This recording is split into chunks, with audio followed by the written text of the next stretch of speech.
Welcome to the Ascension Stargate podcast series, where we discuss the aspects of human consciousness, spirituality, metaphysics and philosophy, energy, extraterrestrial life, science, biology, and the alchemy of higher states of beingness, all from a heart-centered perspective. I am your host and guide, Glenn Mate, and let's begin our journey. Hi there, I'm Glenn Mate from Divine Phoenix Healing and from the Ascension Stargate podcast series, and I'm here today with another amazing guest, Debbie Solaris. She is a personal friend of mine. We've had the opportunity to work together on a retreat. I've been out to Colorado to see her. She's just an amazing soul. She is the sweetest person. I love Debbie and everything that she brings. She is a galactic historian that works with the Galactic Akashic Records and brings a wealth of information to the spiritual community, to people that want to understand more about who they really are and where they come from. So welcome, Debbie. It's great to have you on our podcast show. Thank you. Thank you for having me. This is so awesome to join you again for another wonderful get together. And we had such a great time in Connecticut this last summer. So we'll talk more about that.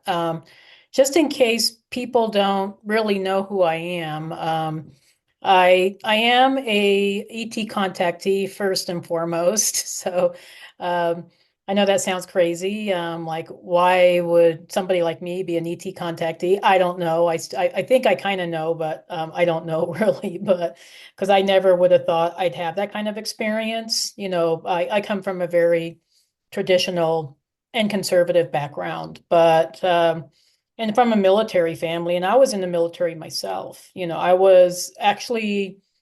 I was in the U.S. Navy for 6 years. I worked as a hospital corpsman, and so I was basically what they call a medic, but I had specialty training in preventive medicine, which is actually related to environmental health. I spent a lot of years working in environmental health for Maricopa County and then El Paso County in Colorado Springs. Actually, I spent quite many years working for El Paso County, doing mainly just environmental regulatory work, checking on restaurants and food and daycare centers, schools.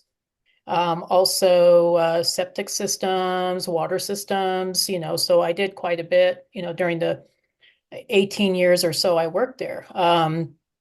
So I came from a very regular, kind of normal, ordinary background. I didn't really start getting into this work, and I wasn't even really awakened. I think part of my awakening started when I met Terry. He's my husband, because he was always interested in the paranormal and UFOs. And so I kind of got exposed to that a little bit through him. But even back then, I was, kind of skeptical. I, just thought, what was this crazy stuff my boo is, reading about, So, and he is kind of out there. Yeah, I mean, he looks like such a straight guy, but when you meet him, it's like, and he starts talking, it's like, holy crap, what is he talking about?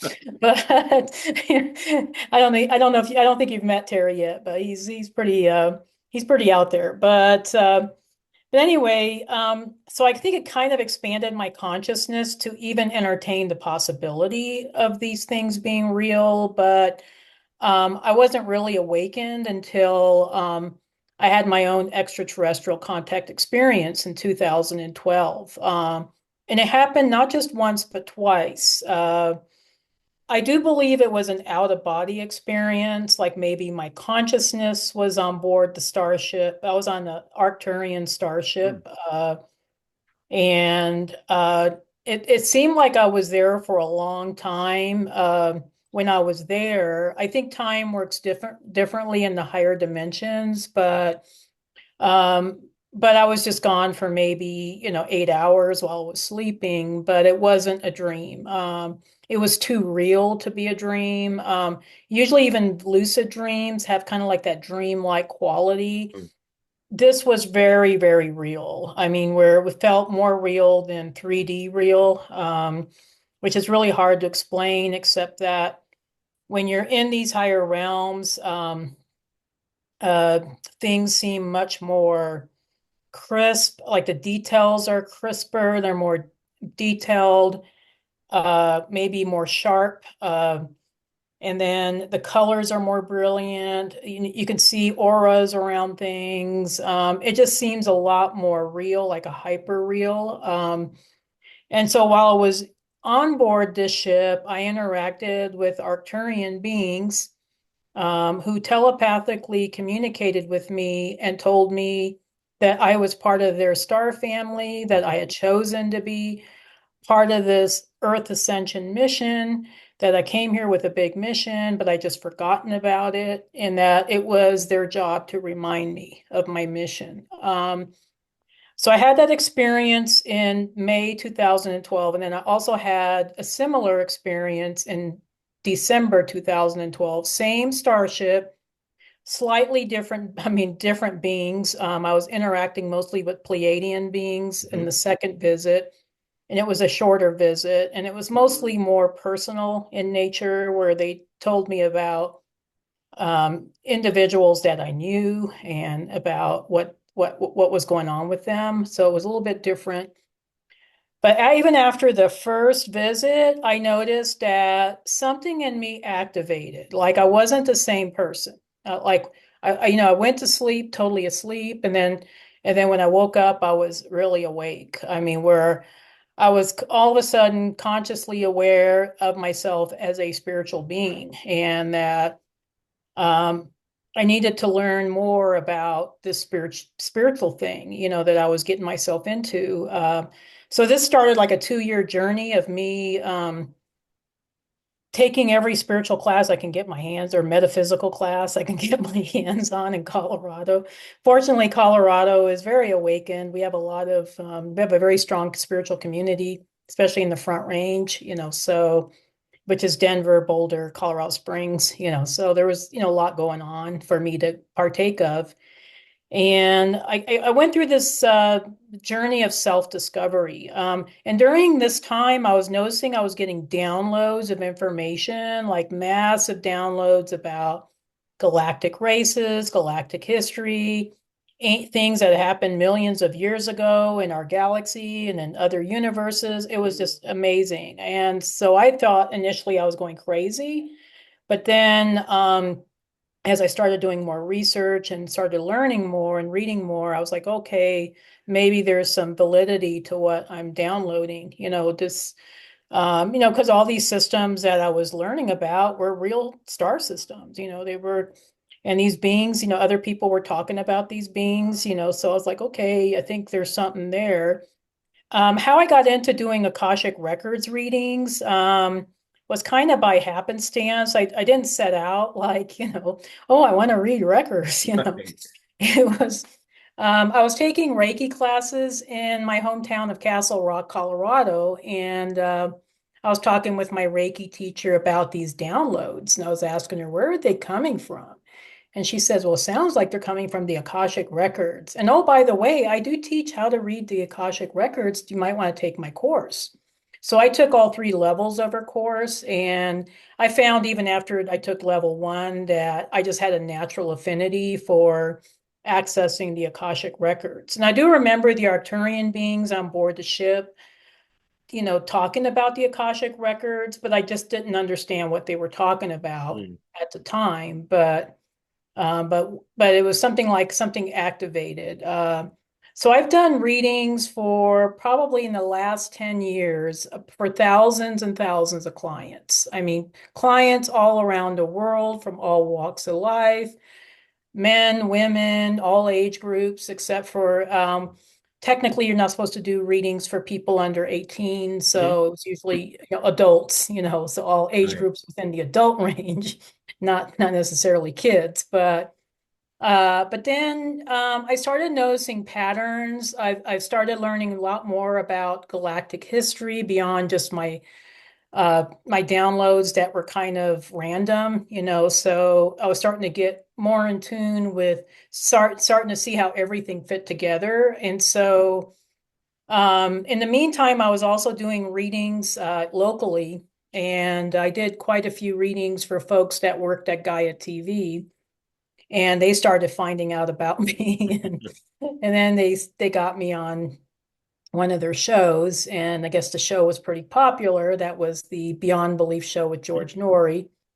And since then, I've been on Deep Space, and I've also been on Regina Meredith's show, Open Minds. So I've been on a few of their shows, uh, but then people started finding out more about me I guess, on a global scale.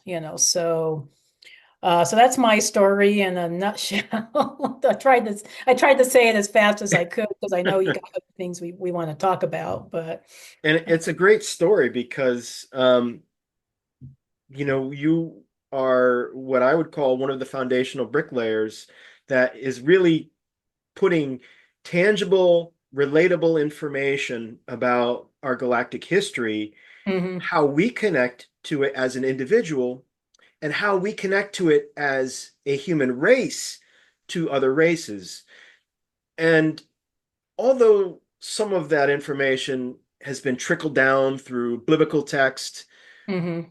but nothing in the modern day today has come out until you so gracefully brought all of this new information that is very accessible for us and Thank easy for us to understand. So thank you so much for that. No, I thank you for saying that. I noticed, when I was doing research and I was, piecing together all this information from the records, that nobody else had the history in its entirety. It was always like this piece here, that piece there. And so it was really difficult for people to get this continuity of information. And so I feel like part of my mission is to make this information, continuous, where all the puzzle pieces, are in place, so it's not just, oh, this is a little bit of Pleiadian history, or this is a little bit of the Arcturians, or this is what's happened in Alpha Centauri. mm, It doesn't make sense when you piecemeal it like that. I think when you see the story from the beginning and you understand why things happened the way they did, why did our cosmic ancestors make the decisions that they made? How did that contribute to us here on Earth? Why is Earth the way it is? I think that makes a lot more sense. And so I am in the process of writing a book. My assistant Anne is helping me, and we're trying to find a publisher. You know how that struggle mhm. is, but it's been quite a journey, and I feel very humbled and honored that, I guess on a higher level, I was chosen to do this work. So thank you for giving me a little bit of a opportunity to talk about it. Absolutely. And thank you. You know, a little bit prior, you mentioned something about being on the ship of an Arcturian starship. Hmm. And then you mentioned a little bit about being on a ship, but a Palladian ship. Can you just give us a little tidbit? What is the difference between the two? Even though we know that they're two separate planetary systems, Hmm. we kind of group things in and we need to expand it out a little bit because it's just like saying, well, we come from Earth and we're all humans, but we Hmm. have so many different diverse races and Hmm. cultures that make us unique in that way.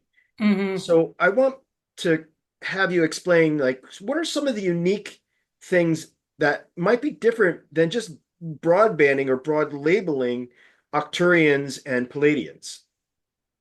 Well, first of all, I think maybe it didn't come across really clear, but it was actually the same starship. Okay, same starship. Yeah, it was the same starship. It was just there was different beings on board the ship. So it was Arcturians. I think it was mainly an Arcturian starship, but there was beings from different star races that were also on board the ship. Because I do remember in the first visit, I was wandering the ship and I saw all these different, extraterrestrial beings. So I think the Pleiadians I met that were I met the second time were on board that same ship because the environment looked really, really similar to Mm. me. As far as the differences between the races, the Arcturians are kind of, if I had to describe the Arcturians, they're kind of like a guardian race. So they're Mm. not like beings that are part of this humanoid evolution.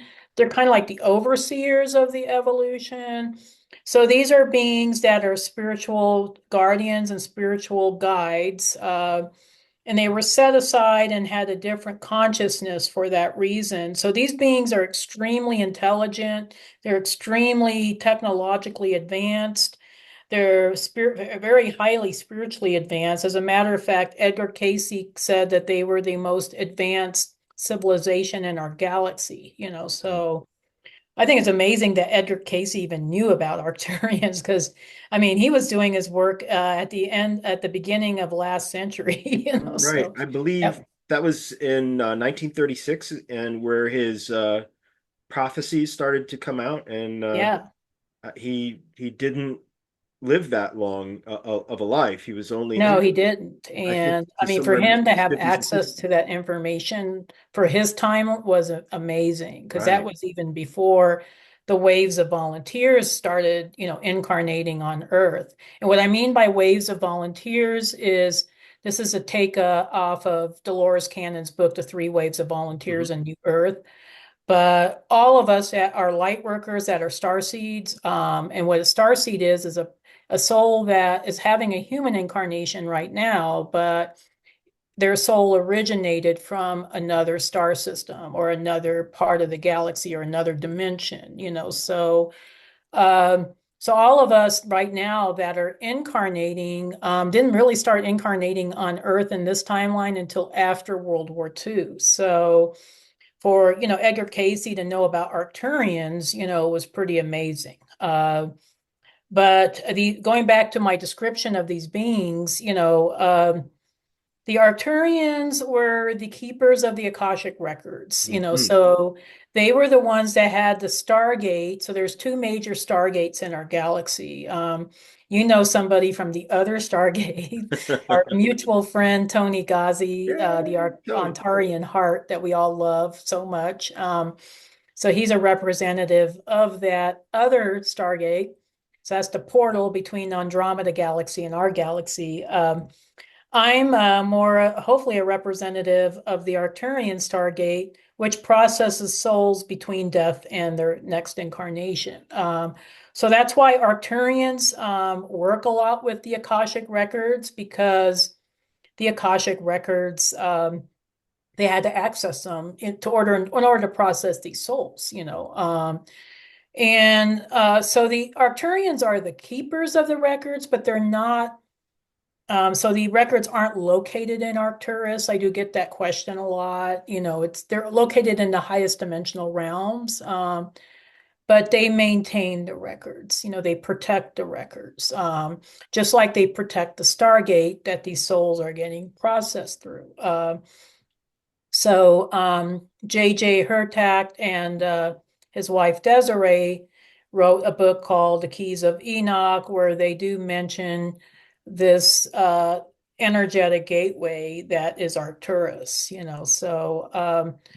So there's information out there if you're interested in this, but as far as the Pleiadians, so my understanding with the Pleiadians is that they're a mix of Lyran refugees that left Lyra during the Lyra Draconian Wars millions and millions of years ago. So these were the survivors, the refugees that left that system, and they resettled in the Pleiadian system, which the Pleiades is a star cluster. It's more than just one Okay. star, and it's located 500 light years away. So it's pretty far. So you have to imagine these people went through a long trip to get to their new home. And there was indigenous people that were living in those systems, and they're kind of like a mix between the Lyrans and these indigenous people. And so I think sometimes people in our community have this a stereotypical image of Pleiadians being tall, blonde, Nordic. They're all wearing spacesuits. They look really futuristic. But actually, the Pleiades had a lot of diversity. They had quite a few darker skinned, darker haired people. It is thought that a lot of our indigenous groups here on planet Earth Hmm. actually were descendants of beings that came from the Pleiades, from different star systems within the Pleiades. So they're kind of a mix, they're a humanoid mix. But a lot of influences from Lyra, in their civilization. And actually, they learned a lot, I think. They developed a civilization and a culture that was even better than Lyra, because they kept things really balanced. That's the one thing about Pleiadians. They're all about that balance, masculine, feminine Mm. energies, technology, spirituality, dark and light, all that stuff. So that's a great question. Thank you. I do love talking about the star races. I can talk for hours, but it's and those are two star people that I particularly feel a connection to. So thank you. Mm. Yeah. Absolutely. And, when we're in the northern hemisphere and we look up at the sky, we can clearly see that Lyra is one of the most beautiful and brightest stars. And then Hmm. just off to the northern part is the Draco star system. Yeah, exactly. Yeah. As a matter of fact, those two star systems are located right next door to each other. I have a Right. star map here in my office, and every time I look at my star map, I'm like, wow, they're right. It's like, wow, they They're were pretty really close to close. each other. Yeah, close. No wonder they went into war, but I don't know. Right. In all respect, they're pretty close. And then Yeah, Taurus is not too further, it's further west, if I'm correct. yeah, it is. It's on the other side of Draco. Right. So a lot of people don't know this, but the Draconians also tried to take over the Arcturian Mhm. Stargate, and they weren't successful, thank goodness. But because the Arcturians were ready, they weren't messing around. Like I said, this race of beings are super intelligent, they're super intuitive, psychic. So unlike the Lyrans that got caught off guard, the Arcturians were prepared. So they knew what was coming, and they had their technology game on point. To make sure that they were able to protect their system. So that's pretty much it for that. And like I said, I do have a lot of this information on my website. So, even though I don't have my book published yet, if people just want to know a little bit about these different star systems, we have a really nice section called Galactic History on my website, where you can just access that information. It's all free, and you can use it as you wish. And, And there's some beautiful images, if I'm correct, that yeah, really depict what these beings look like. yeah, And, totally. you know, I love that because it gives us a reference point to maybe say what to expect in the very near future. Hmm. I use that term a little bit lightly, Yeah. because as we continue as a human race to increase our consciousness Hmm. and awaken to the fact that much of who we are is a result of our past history that is connected to all these beings. Yeah, And exactly. we're starting to integrate that idea that not only are we just human, but we have other parts and pieces of us from other galactic races. And Absolutely. we're going that way to reunite with our families and our real ancestors and not just our cultural ancestors. Exactly. Yeah, that's part of I feel like is my overall mission is to reintegrate our Earth societies into the greater galactic family, because that's ultimately going to be our destiny. It's our destiny to be part of that greater galactic, I would say, compilation of star races. It's just that Earth has been kind of like a mushroom, So, they just keep piling us in the dark and also and shit, I guess, but keep piling shit and dark on us, and so we've been asleep for so long. But yeah, it's exciting, to contemplate what our future will hold for us, once we do integrate with our and reconnect with our star families. And there's quite a few, and I do believe this information is important because when we find out about our star ancestors, it also gives us insight into ourselves, into, why we are the way we are. Why do people have certain traits? Like if you're a Pleiadian star seed, for instance, why do you have traits that might be different from a Lyran star seed or from somebody that's from Andromeda, for instance? So there's that, so Right. um, It's like the next level of astrology when we talk about the 12 archetypes. If you're mhm, Aquarius, if you're Taurus, if you're Scorpio, if you're Sagittarius, those are the planetary influences. And when we think about the planetary influences, those planets are actually a level of consciousness, which exactly. creates the uniqueness of who we are as a human. Hmm. But then atop of that, we have our galactic ancestral histories and how those archetypes influence who we are and why we like certain things and why we gravitate. It's the next highest level, which I'd love for you just to explain a little bit or give our viewers an example of what that might look like so they may want to inquire about more about themselves to learn to know thyself. Oh, absolutely. I do believe through our awakening process here on Earth, that part of our journey is to reconnect with who we are in the past, as well as who we are becoming, because sometimes I get questions from people like, why do I want an Akashic reading? It's just about the past. And it's like, no, it's not just about the past. Right. It's about what your soul journey is and how that contributed to you today and how that's going to contribute to you in the future. So just to kind of give people a kind of a tidbit, like a little bit of information here, I guess if I hope this is kind of what you were looking for, but uh, so for instance, I noticed a lot of traits and tendencies with these different star origin groups, so in our spiritual community, people might say, "Oh, I'm a Pleiadian star seed. I had most of my lives in the Pleiades," or "Oh, I'm a Lyran star seed," or "I'm a Apollonian star seed for, Hmm. or from Beta Centauri, or, so you kind of hear these terminologies thrown around, but what does it mean? It's like, okay, I'm glad you're from another system, but Right. how does that contribute to who you are today?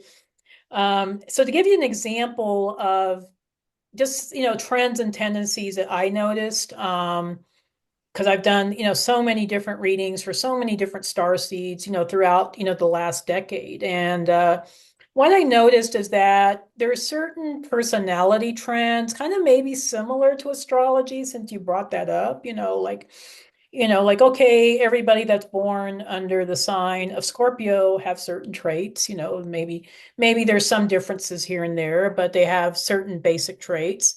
And that's the same even for folks that might really I connect with a certain star system. Like this was their origination point, or they spent a lot of lifetimes in these systems.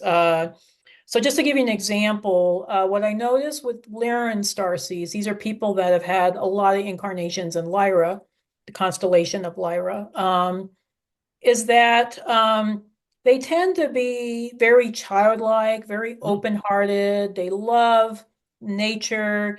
They're the kind of folks that if they could choose what their ideal life would be like, they'll be living on a farm, kind of off the grid, kind of doing their own thing, working with herbology or herbal medicine, Mhm. growing medicinal plants, And in relationships, they tend to be the same way. They're just really, they wear their heart on their sleeve. They're just really loving people. And a lot of times they get hurt on Earth because not everybody's like that, So, um, so they might get involved with some codependent situations. And also because of the past trauma that they went through with the wars, so we mentioned the Lyra-Draconian Wars and how they had to travel throughout the galaxy, to find new homes and other star systems.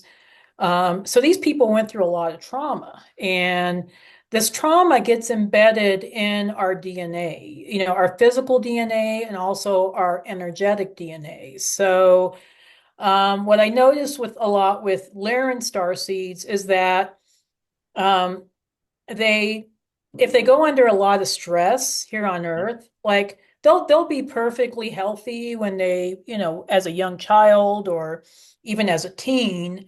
But then as they go into adulthood and they start undergoing stress like, divorces or job changes or family issues, they start developing autoimmune conditions, such as fibromyalgia. That's a really common one for Lyrans, lupus, rheumatoid arthritis, all kinds of conditions that are more kind of inflammatory type conditions. Because that's their trauma signatures being triggered again, So until they're able to energetically heal those past traumas, they're going to go to doctor to doctor to doctor, and they're going to hear the same things, oh, we can't find anything that's wrong with you. It's just in your head, blah, blah, blah, So um, I too went through this because I had lifetimes in Lyra, even though I consider myself an Arcturian starseed, Hmm. but I remember, some of my trauma in Lyra. And I didn't know it at the time, but I suffered from chronic fatigue syndrome for years. Mm. And I finally went to a functional medicine doctor who really helped me. I went from doctor to doctor, and they all told me, "Oh, you're depressed, you're psychological." And I said, "It doesn't feel psychological. It feels I just can't get out of bed, So, I don't think that's just depression, but um, so he really helped me. He actually hooked me up with a energy healer who helped me a lot, helped me process through a lot of trauma, So those are kind of, such some trends and tendencies we just see with one star origin group. With Pleiadians, for instance, I think Pleiadians had it a little bit easier than the Lyrans as far as their Mm. history, but I do notice that Pleiadians here on Earth, they tend to suffer from blood sugar issues. Like Mm. a lot of them are pre-diabetic, or they have diabetes tendencies, or even, type 2 or type 1 diabetes, or they have some sort of blood sugar irregulation that they're dealing with.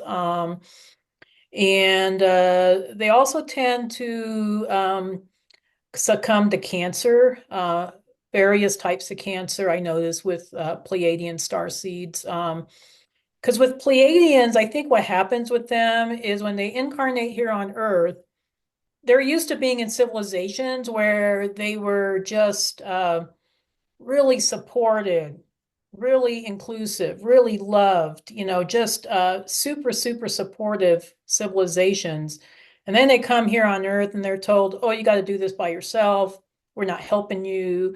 We don't care, And so they start feeling really, really hurt by all of that and really confused. And so a lot of Pleiadian star seeds might struggle with relationships also, so they might attract really abusive or narcissistic partners Hmm.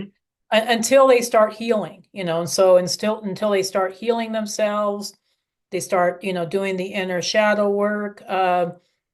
So that's just some, couple of examples of star races that we're seeing some tendencies with. And it's not to say that, oh, it's across the board the same for everybody. We're all individual souls. We all had incarnations in different systems.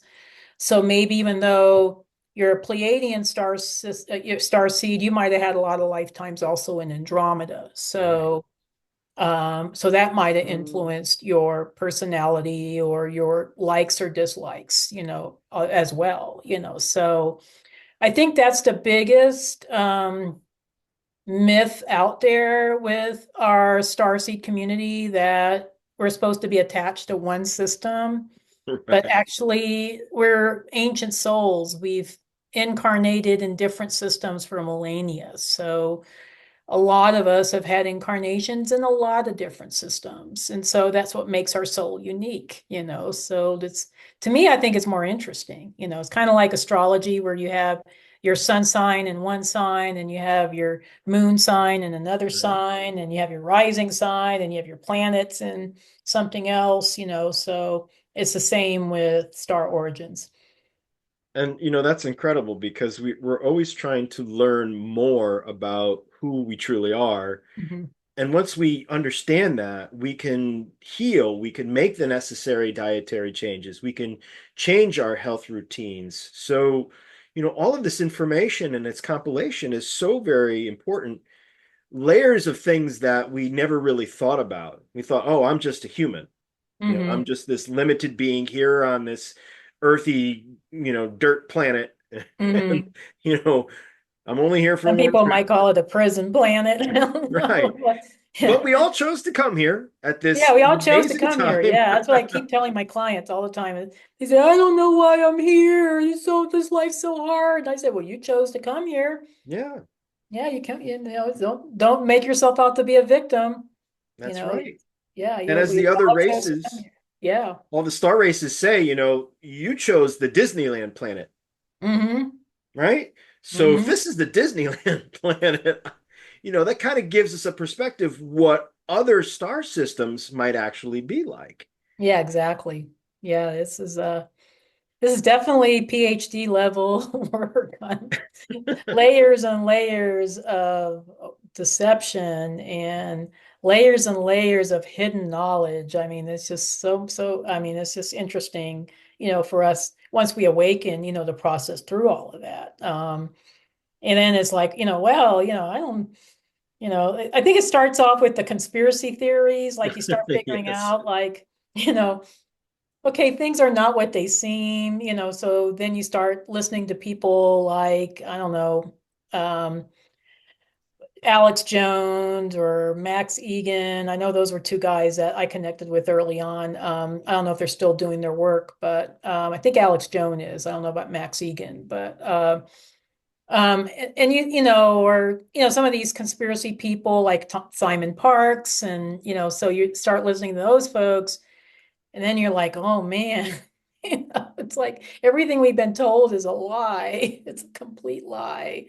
Everything is just this false 3D reality matrix, and then I think slowly we kind of move out of that, and we move into more the, okay, what is the higher meaning of all of this? Hmm. So we're in this kind of murky realm with the deep rabbit holes of conspiracy, but then how do we break out of that? How do we create a new reality? And so I do see this kind of evolution of our awakening through this, holy shit, what's going on, to, hey, I can make a difference, and I'm going to do that. That's going to be the rest of my life. I'm going to be Right.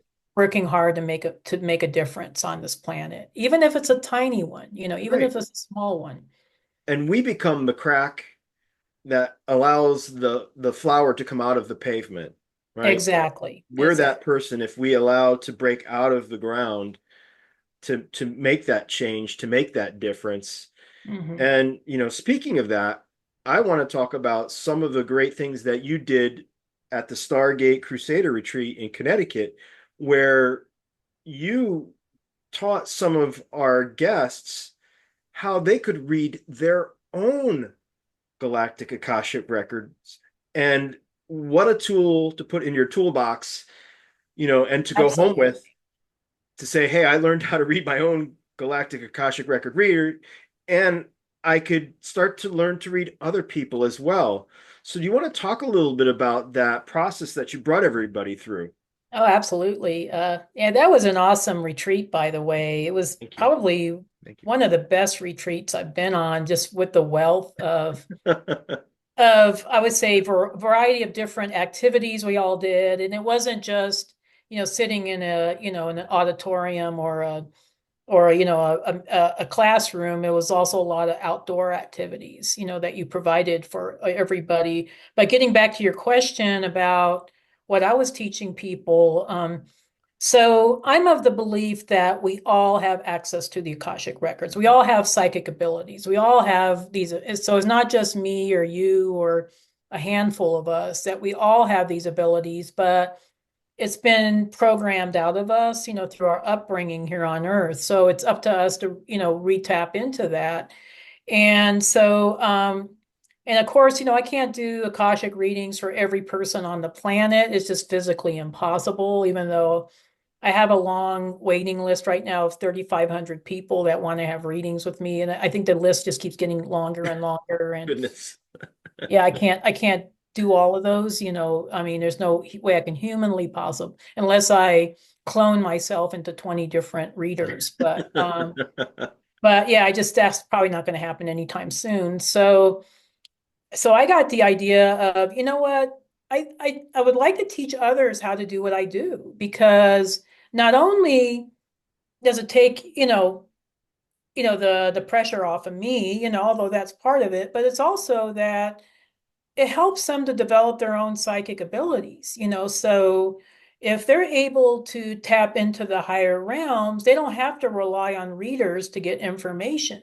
They can get their own information from their higher self, their guides, the Akashic records, whatever, so during your retreat, I really wanted people to tap into the process of how to access the galactic records. So not just the Earth records, but the galactic records, the records beyond the Earth history. And we went through this whole process, and it was really uh, I think it was very interactive, where everybody was reading each other. And, Anne and I were kind of, assisting people as they were kind of learning the process.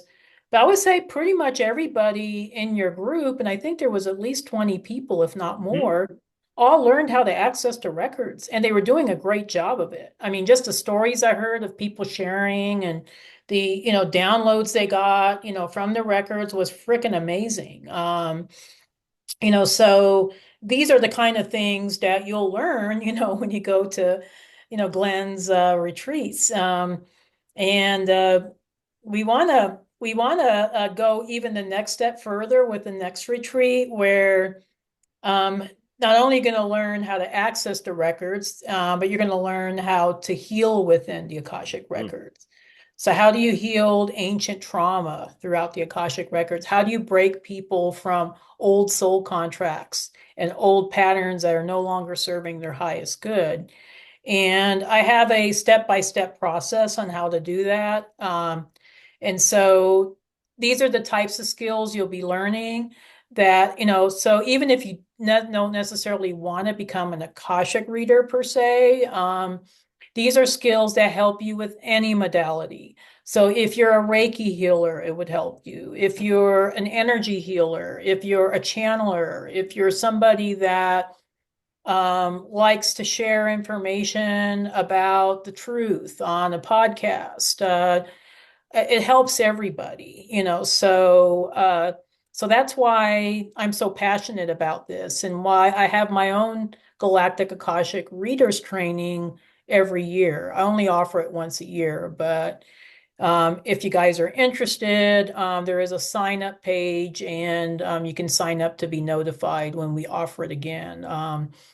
More than likely, we'll offer it after we get back from your next, The next iteration. yeah, the Yay. next iteration. Yay. So for those of you that love this kind of thing and want to be at something that is really interactive, where you meet really great, loving, supportive people, people that are going to be like your lifelong friends, you definitely want to check out the Gate Crusaders retreats, and all the other things that Glenn and Tony are doing together.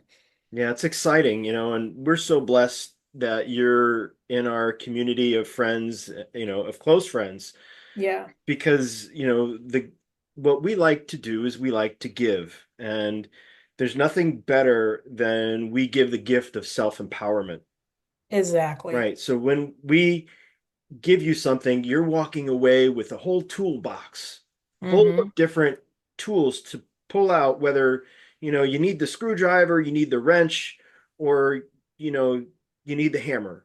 You've got them Hmm. all, and you walk away with something that you can use, and whatever your favorite may be, you can kind of integrate all of those together.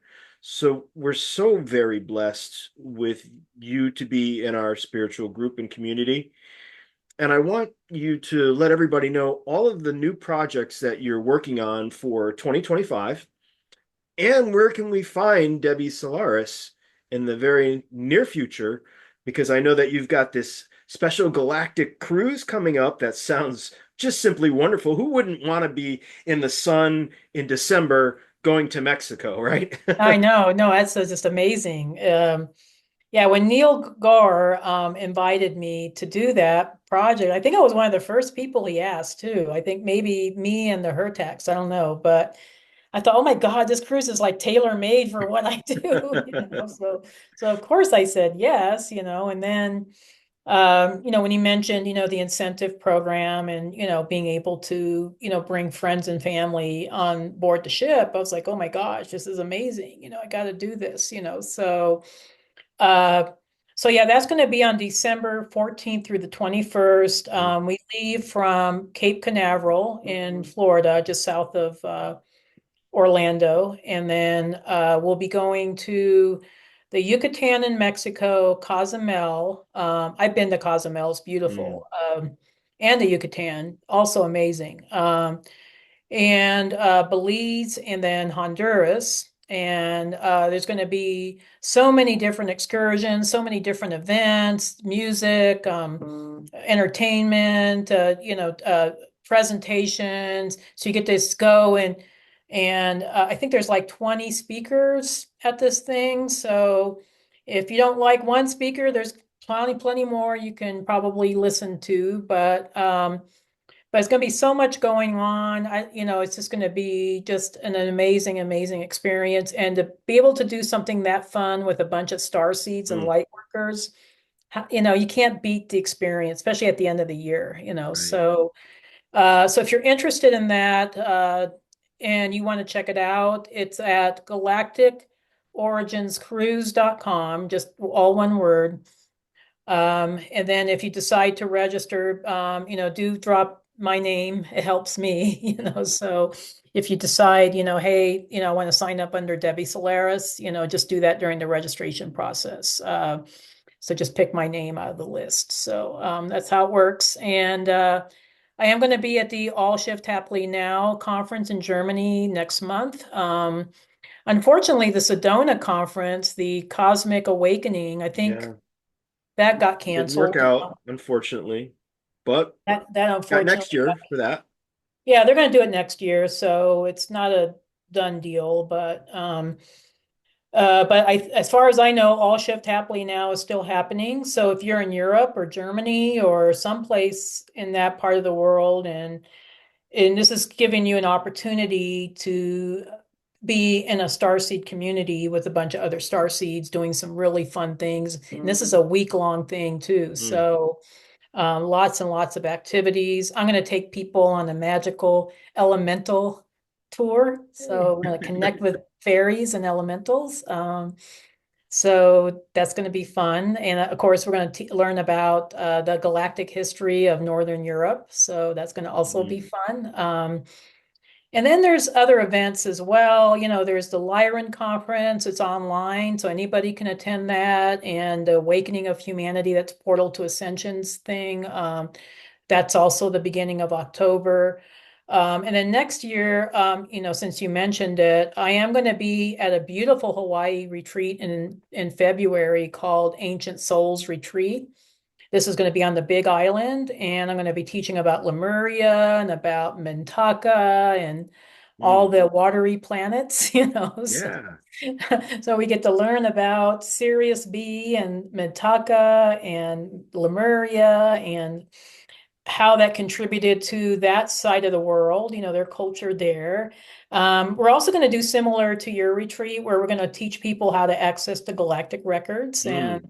and take them through a past life regression. So lots of activities for that. So I think the website for that, I think it's Ancient Souls Retreat. But I'll send the link to Glenn. Perfect. And we'll make sure that it's in the trailer of this podcast. So if somebody wants to come find you and they happen to be in that area, that we'll make sure that they have the information. Yeah, and of course I'll be at Conscious Life. I think all of us are going to be at Right. Conscious Life. I'm going to be teaching about the ways of the Jedi through the Orion Wars. So I Mm. really believe that Star Wars is the story of the Orion Wars, and that the Jedi was part of a subgroup of the Black League Resistance Fighters. So I'm going to bring in some Star Wars themes into my presentation because I'm Mm. a big Star Wars fan, and so. How Um, unique. More of a documentary than an actual, you It know, is more of a documentary. story. It's same with Star Trek and some of the other Stargate SG-1, so Mm. a lot of them are more actual, they're kind of like soft disclosure, to be quite honest. Mm. So those are two events I'll be involved with next year. And of course Glenn's, so we got, Glenn's event that I think I'm not going to say where it's from because I don't know what you have planned, but or where it's going to be held. But We're working on it for hopefully the last week of February, first week of March. We're trying to get stuff secure. It takes time to chew through all of and it these takes a connections and lot of things. So planning and lots of planning. yeah, a lot of planning. Yeah. So there's that. And then as far as I know, I do think I'll be part of the Starseed Conference again, Hmm. but that's not until July of next year. Okay. And maybe Cosmic Awakening once they offer it. I think they're going to offer it in August of next year. Yeah. So I'm always busy, just like you and Tony. You and Tony are always traveling. It's the same with me. It's always one thing after another. As far as my offerings, I am going to offer personal readings again, but on a very, very limited basis. And the reason why I say that is because I have 3,500 plus people on my waiting list, and I feel like I need to uh, give those people the opportunity to have a reading with me first before I take on new clients. So we are going to go back to doing that on a limited basis when I have, some free time here and there. And then I do have, in the meantime, if you can't get a reading with me, there's two things I can suggest. One is check out the directory on my website. There's, folks that have taken my course that are certified Galactic Akashic readers. You can go to any of them on the directory list. And a lot of those folks are really good at doing readings. And then the second thing is you might want to check out my trainings page under offerings. There's a lot of really inexpensive trainings on different aspects of starseed life and starseed concerns that might be really helpful. A Mm. real popular one, I would say the two most popular ones are recognizing extraterrestrial frequencies. That's been a really popular class with a lot of folks. And the other one is discovering your star origins. Mm. So Awesome. we have some really great trainings available, and they're super, super inexpensive. So do check those out. We're offering new trainings and webinars all the time. I think my team wants me go more into the direction of channeling. So I'm going to be channeling the Arcturian Collective and future webinars. And maybe we can do a collaborative thing with That'll you be and fun. yeah, that Absolutely. would be a blast. Yeah, that would be a blast. Yeah. So um, but we're going to try it just, with the Arcturian Collective and see how that goes. So if you have like personal questions that you've been dying to ask an ET, this would be your opportunity to do it, because we're going to be channeling some really direct, information, from these groups of beings that we're connected with. I know Glenn does that all the time, and Tony Ghazi Tony does it. does. Yep. Yeah, so we are, going more towards that direction of more personalized information that might be directly not just helpful to the individual that asks the questions, but maybe collectively helpful. Right.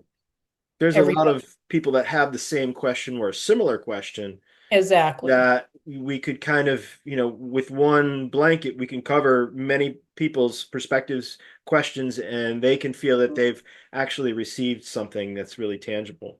So absolutely. Absolutely. Yeah. Yeah. I know you did quite a bit of channeling or had channelers at your last Hmm. retreat. And what was really cool was that they were able to ask personal questions. So it wasn't just they were just channeling random Right. information. It was that, people were able to ask their own personal questions and have information channeled from either the Ontarians or the Arcturians or other, extraterrestrial groups that Hmm. were able to answer their questions, very, I would say, respectfully and with a lot of love and guidance. And Tony and I are excited to possibly be bringing that particular function again to the Heart of Oneness, which will be happening in Edison, New Jersey in 2025 on March 7th to the 9th. I'm pretty sure that we're going to Oh, lock into that.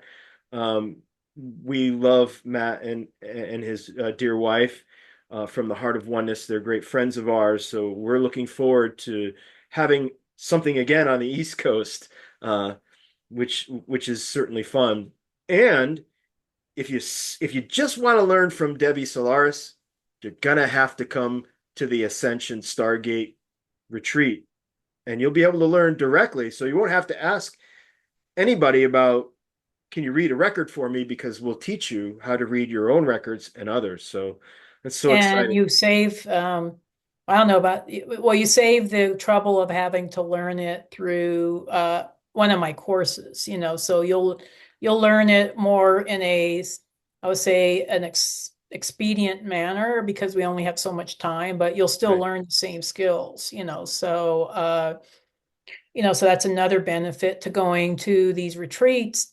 And you get to practice with other people that are also interested in learning together, that aren't going to make fun of you. I know when I first learned how to read the records, it took me months just to get 10 people to read for free because nobody knew what the Akashic records were. They didn't want to have a reading. And like, please, please let me read you.